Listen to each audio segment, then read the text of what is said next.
Shri Vasudevaya. Vandeham Shri Guru Shri Juta Padakamalam.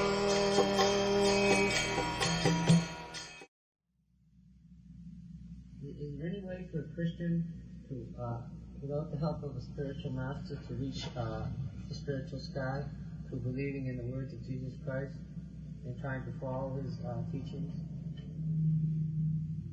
Can a Christian in this age, without a spiritual master, but by reading the Bible and following Jesus' words, reach this? Well, when you read Bible, you follow spiritual master.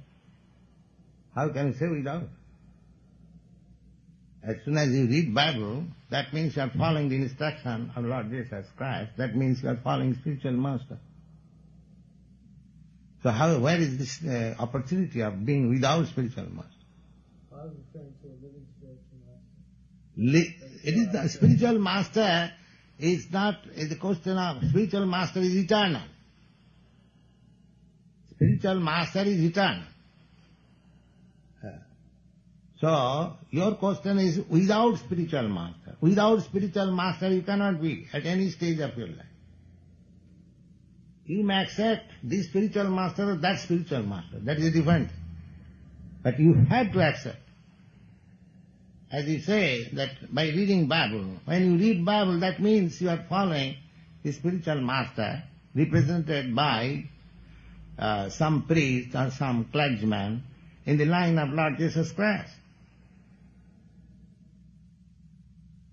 So, in any case, you have to follow a spiritual master. There cannot be the question without spiritual master.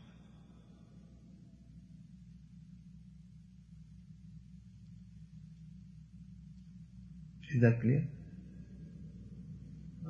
Well, I mean, like, we couldn't understand the teachings of the Bhagavad Gita without your help, without your presentation. Similarly, you have to understand Bible with the help of the priest in the church.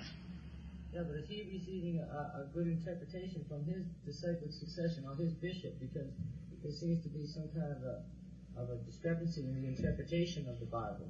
There's many different sects of Christianity that interpret the Bible in different ways. Of course, there cannot be any interpretation in the Bible, then there is no authority of Bible. If you interpret something, just like call a spade a spade. So if you call something else, that is a different thing. That is, he is not spiritual master. Just like this is watch. Everybody has called it watch, and if I call it spectacle, then what is the value of my being spiritual master? I am misleading.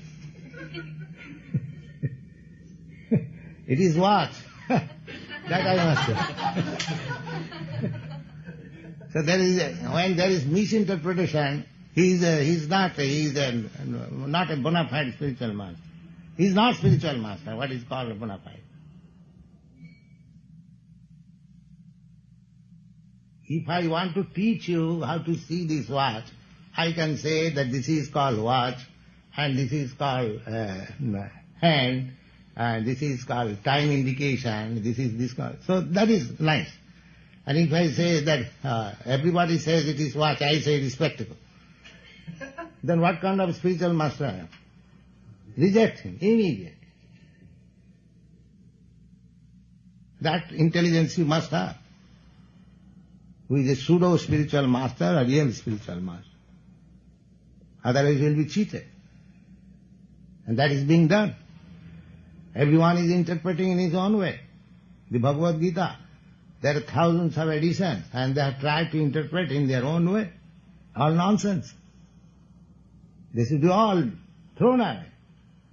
Simply you have to read Bhagavad Gita as it is. Then you will understand.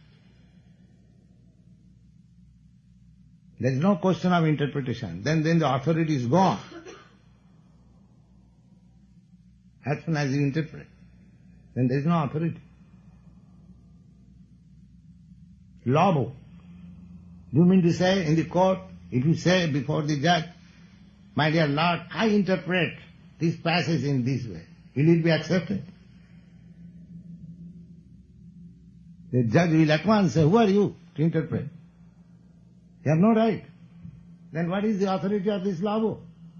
If everyone comes and I interpret in this way. And interpretation when required, when a thing is not understood. If I say it is watch, and if everyone understands that this is watch, yes, then where is the opportunity of interpreting that this is spectacle?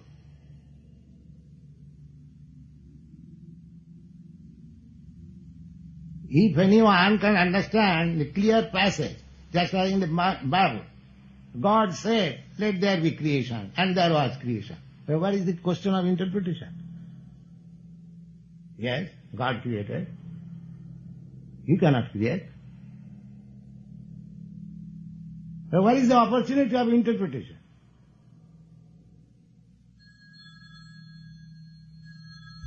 So, unnecessary interpretation is not required, and that is not bona fide, and those who are interpreting unnecessarily, they should be rejected immediately, without any consideration.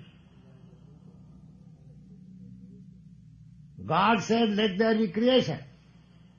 So there was creation. Simple thing. Where is the question of interpretation? What can be the interpretation here? Suggest that this can be the interpretation. Am I right? In the Bible, beginning of the Bible it is said like that. God said, let there be creation, and there was creation.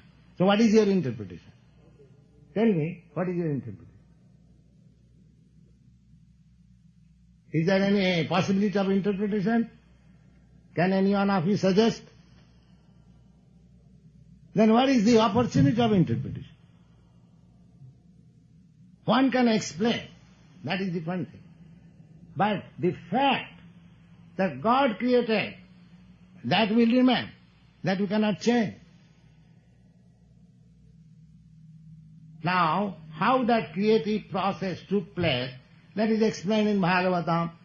First of all, there was sky, then there was sound, then there was this. This is the process of creation. That is another thing.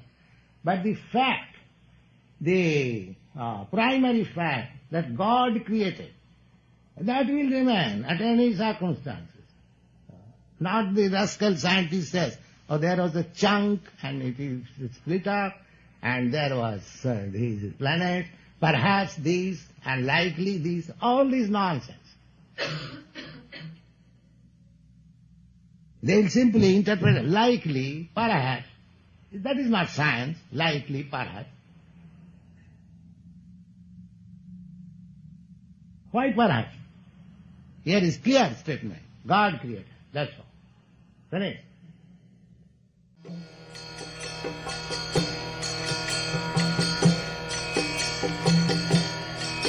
Hare Krishna, Krishna Krishna, Hare Hare, Hare Rama, Rama Rama, Hare Hare. Hare Krishna, Krishna Krishna,